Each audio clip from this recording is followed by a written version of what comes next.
അസ്സലാമു അലൈക്കും വറഹ്മത്തുള്ളാഹി വബറകാതുഹു. ബിസ്മില്ലാഹി വൽഹംദുലില്ലാഹി വസ്സലാത്തു വസ്സലാമു അലാ റസൂലില്ലാഹി വഅലാ ആലിഹി വഅസ്ഹാബിഹി അൽഫായിസീന ബിറില്ലാഹി അമ്മാ ബഅദ്. ഫിഖ്ഹ് പാഠം 358. ബലികർമ്മം നിർവഹിക്കപ്പെടുമ്പോൾ ശ്രദ്ധിക്കേണ്ട ഒന്നാണ് ബലികർമ്മത്തിന് വേണ്ടി ബലിമൃഗത്തെ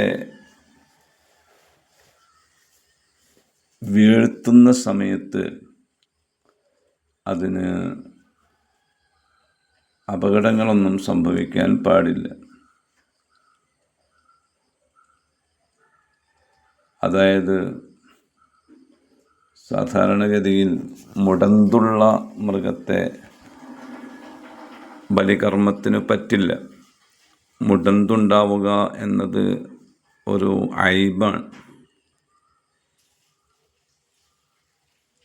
എന്നാൽ അറവ് നടത്താൻ വേണ്ടി വീഴ്ത്തിയപ്പോഴാണ് മുടന്ത് സംഭവിച്ചത് എന്ന് സങ്കല്പിക്കുക. എന്നാൽ പോലും ആ മൃഗത്തെ പിന്നീട് ഉദ്ഹിയ്യത്തിന് പറ്റില്ല. അതിന് മഈബത്തായി പരിഗണിക്കപ്പെടും. ബലികർമ്മത്തിൻ്റെ യോഗ്യത അതിന് നഷ്ടപ്പെടും. അപ്പോൾ ബലികർമ്മം നിർവഹിക്കാൻ വേണ്ടി ബലിമൃഗത്തെ വീഴ്ത്തുമ്പോൾ ആ സമയത്ത് അതിൻ്റെ കാലുകളും കൈകളും ഒക്കെ കെട്ടി ആ രീതിയിലുള്ള അറിവിനുള്ള ഒരുക്കങ്ങൾ, മുന്നോടി പ്രവർത്തനങ്ങൾ നടത്തുമ്പോൾ മൃഗത്തിൻ്റെ കാലുകളോ കൈകളോ ഒന്നും പൊട്ടിപ്പോകുന്ന അവസ്ഥയുണ്ടാകരുത്. അതിന് മുടന്ത് സംഭവിക്കുന്ന സാഹചര്യങ്ങൾ ഉണ്ടാകരുത്.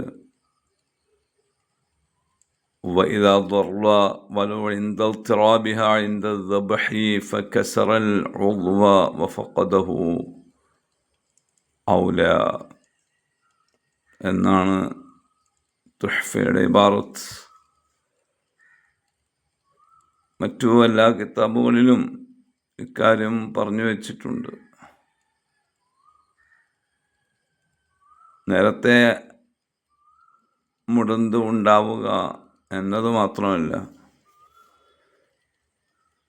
അറവ് നടത്താൻ വേണ്ടി വീഴ്ത്തുന്ന സമയത്ത് ഉണ്ടായ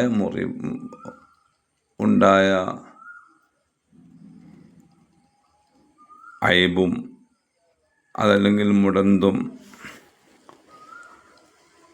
ഈ മൃഗത്തെ അയോഗ്യമാക്കും എന്നത് ശ്രദ്ധേയമാണ്. ഇക്കാര്യം അത്തരം കാര്യങ്ങൾ കൈകാര്യം ചെയ്യുന്ന ആളുകൾ പ്രത്യേകം സൂക്ഷിക്കേണ്ടതാണ്.